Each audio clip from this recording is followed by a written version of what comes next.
የተነካካች ሴት ማግባት ትፈልጋለህ? አልፈልግም። የምር ነው? ስለዚህ አንተ ነገ የሌላ ሰው ሚስት የምትሆን ሴት አትነካካ።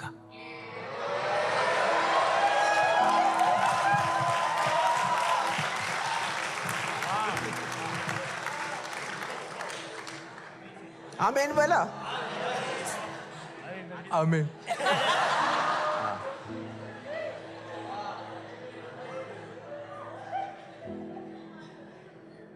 ጌታ ኢየሱስ ሲያስተምር ምን አለ? አሕዛብ የሚጠቅሱት የእሱ ትምህርት ነው። ምን አለ? ባንተ ሊሆንብህ የማትፈልገውን በሌላው አትር። ስለዚህ እህትህ እዚህ አጠገብ ያለችው እህትህ ነገ የሌላ ሰው ሚስት ነች። ስለዚህ አትንካ። ይሄ ደግሞ ለእህቶችም ይሰራል። እህቶችም እያስቸገራችሁ ስለሆነ አትነካኩ። ነገ የሌላ ወንድ የሌላ ሴት ባል የሚሆንን ወንድ አትንኪ። እንደዚህ በታማኝነት ከኖራችሁ ጌታ ይክሳችኋል።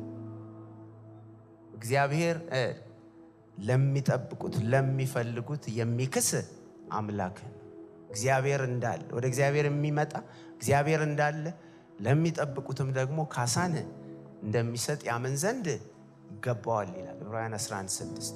ስለዚህ ክሳል እስከ ዛሬ ብዙ የተበላሸ ነገር ሊኖር ይችላል። እስቲ ዛሬ ግን የመቀደስ ቀን ይሆንልን፣ የውሳኔ ቀን ይሆንልን፣ ሪሳይክልድ ቨርጅንስ የምንሆንበት፣ ከዚህ በኋላ ላንነካካ ቃል የምንገባበት፣ ልንቀደስ ቃል የምንገባበት ቀን ይሆንልን። አሜን አሜን።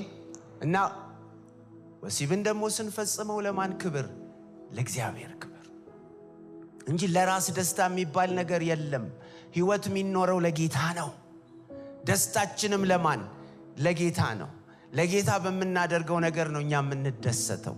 ክብር ለስሙ ይሁን። ለዚህም ደግሞ የእግዚአብሔር ቃል እንደዚህ ይላል፣ እንግዲህ ስትበሉም ሆነ ስትጠጡ ወይንም ማንኛውንም ነገር ስታደርጉ ሁሉንም ነገር ውስጥ ምን አለ? ሴክስ አለበት። ለማን ክብር? ለእግዚአብሔር። መብላት ቁም ነገር ሆኖ ከተጠቀሰ ሁሌ እንደምለው ማለት ነው። መጠጣት ራሱ ለእግዚአብሔር ክብር እንዲሆን ከተጠቀሰ ሴክስማ እንዴት ታውቃላችሁ? በእግዚአብሔር መንግስት አጀንዳ ውስጥ የኔ ሴክሹዋሊቲ ትልቅ አጀንዳ እና እግዚአብሔር ለክብሩ ነው ያስቀመጠው። እኔ ሴክሹዋሊቲን በምጠብቅበት ምክንያት እግዚአብሔር ክብር ይሆንለታል። ይሄ ነው የክብር ህይወት። እና ጆን ፓይፐር እንደዚህ አሉ ሲያስተምሩ መጽሐፋቸው ላይ sexuality is designed by God as a way to know God in Christ more fully.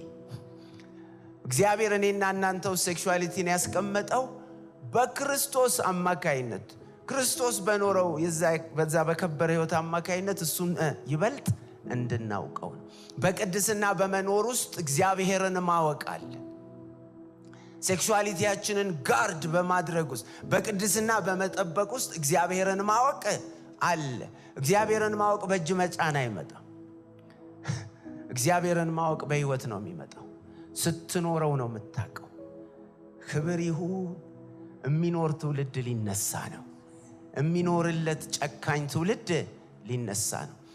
እና ይሄንን በሌላ አንግል ስናየው all misuses of our sexuality derive from not having the true knowledge of Christ.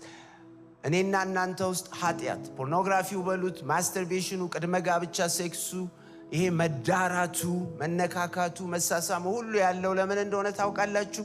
እግዚአብሔርን ስለማናውቀው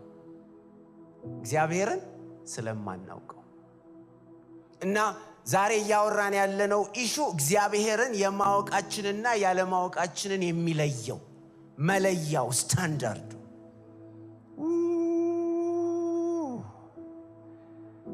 ጌታ ማወቅህን ማቀው በልሳን በመናገርህ አይደለም።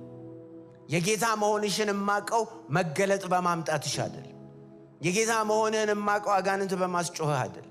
ትንቢት በመናገርም አይደለም። እግዚአብሔር ቃል በመጨረሻው ቀን ትንቢት የተናገሩ አላወቅኳችሁም ይባላሉ አለ ኢየሱስ ሲያስተምር። I never knew you። አጋንንት ስታስጮሁም በእኔ ዘንድ ዕውቅና አልነበራችሁም ማለት። very serious። ስለዚህ don't be cheated። የፈለገ የጸጋ ስጦታ ቢገለጥ የመንፈሳዊነታችን ጌታን የማወቃችን መገለጫ አይደለም። ብዙ ታምራት ያደረጉ ሁሉ ገሃነም እንደሚገቡ ጌታ በቃሉ ኢየሱስ ነው የተናገረው። ደግሞ ጳውሎስ አይደለም፣ ሰበብ እንዳንፈጠር ጴጥሮስም አይደለም። በዚያን ቀን ማቴዎስ 7:21 ላይ ነው ጌታ ይሄን ያለው። በዚያን ቀን ብዙዎች ጌታ ሆይ በስምህ አጋንንትን አላወጣንምን? በስምህ ትንቢትን አልተናገርንምን? በስምህ ብዙ ታምራትን አላደረግንምን ይሉኛል። እኔ ግን ምን እላቸዋለሁ? እናንተ አመፀኞች ከኔ ራቁ፣ ከቶ አላውቃችሁም አይደለም አላወቅኋችሁም። አላውቃችሁም is present tense፣ አላወቅኋችሁም ደግሞ is past perfect tense። ምን ማለት? I never knew you። አውቂያችሁ አላውቅም። አጋንንት ስታስጮህም በእኔ ዘንድ እውቅና አልነበረህም። ጸጋው ፋንክሽን ሊያደርግ ይችላል፣ ግን በጌታ መሆን ሌላ ጉዳይ እና ቴክ ኬር። ሁለት ጥቅሶችን እናያለን። እየጨረስኩ ነው፣ በታይሜ እሄዳለሁ። አይዞሽ ሰብለ wherever you are እንጨርሳለን። እና ጌታችን አንደኛ ተሰሎንቄ ምዕራፍ 4 ላይ እንደዚህ አለ በጳውሎስ በኩል ሲያስተምረን። አንደኛ ተሰሎንቄ ምዕራፍ 4 ከቁጥር 3 ጀምሮ ቅድም የነገርኳችሁ ክፍል ውስጥ ማቴዎስ 7:21 ላይ ጌታችን እንዲህ ብሎ ነው የጀመረው። በሰማያት ያለውን የአባቴን ፈቃድ የሚያደርግ እንጂ ጌታ ሆይ ጌታ ሆይ የሚለኝ ሁሉ መንግሥተ ሰማይ የሚገባ አይደለም። አሁን ቸርች ውስጥ ብዙ ሰው ጌታ ሆይ ጌታ ሆይ ይላል፣ ይዘምራል፣ በመዝሙር ጌታ ሆይ ጌታ ሆይ ይላል፣ በንግግር ይላል። ግን ኢየሱስ ክሊርሊ ምን አለ? የአባቴን ፈቃድ የሚያደርግ እንጂ ጌታ ሆይ ጌታ ሆይ የሚለኝ ሁሉ መንግሥተ ሰማይ የሚገባ አይደለም። አትታለሉ። ታዲያ በሰማያት ያለው የአባታችን ፈቃድ ምንድነው ለሚለው መልስ ተሰሎንቄ በግልጽ ይነግረናል አይደል? ዳን አንደኛ ተሰሎንቄ ምዕራፍ 4 ቁጥር 3 ላይ ይህ የእግዚአብሔር ፈቃድ እርሱም መቀደሳችሁ ነው። እግዚአብሔር ሌላ ፈቃድ የለውም ለኛ። ፈቃዱ መቀደሳችን እና ከዛ መቀደሳችሁ ነው ይልና ቀጥሎ ያለውን ሐረግ ስታዩ ከዝሙት እንድትርቁ ይላል አይልም? ባይብላችሁ ላይ መኖሩን ቼክ ማድረግ አለ የለም? አዎ። እንዳውም አዲሱ መደበኛ ትርጉምን የያዛችሁ ምንድነው የሚለው? ይህ የእግዚአብሔር ፈቃድ ከዝሙት ርቃችሁ እንድትቀደሱ። በቃ መቀደስ ባይ ዴፊኒሽን መጽሐፍ ቅዱስ ባስቀመጠልን ዴፊኒሽን ከዝሙት በመራቅ መቀደስ፣ መለየት፣ ከዝሙት መለየት ነው። ዝሙት ምን ማለት ነው? ይሄንን ዲፋይን ማድረግ አለብኝ። ብዙ ወጣቶች ትርጉሙን ስለማያውቁት ሴክሹዋል ኢሞራሊቲ ወይም ዝሙት ምን ማለት ነው? ከጋብቻ በፊት የሚደረግ ኤኒ ከጋብቻ ውጪም እንደኔ ያገባ ማለት ነው። ከጋብቻ ውጪ ከጋብቻ በፊት የሚደረግ ኤኒ ሴክሹዋል አክቲቪቲ እሱ ዝሙት እና እግዚአብሔር ከዚህ ተለይተን እንድንቀደስ ይፈልጋል። ክብር ለእግዚአብሔር ይሁን። እና ይሄ ነው። ከዛስ አሁንም ቀጥላችሁ ስታነቡ ምንድነው የሚለው? እግዚአብሔርን እንደማያውቁ አሕዛብ በፍትወት ምኞት አይደለም እንጂ ዝም አላችሁ አለ የለም ይላል አይልም? ይሲ ፍትወትና ምኞት የርኩሰት ፍላጎት፣ ርኩሰት የማን መገለጫ ነው? እግዚአብሔርን የማያውቁ አሕዛብ አይደንቲቲ ነው። ለኛ ለክርስቲያኖች አይመጥነንም። መዳራት አይመጥነንም። መተሻሸት አይመጥነንም። አብሮ መተኛት አይመጥነንም።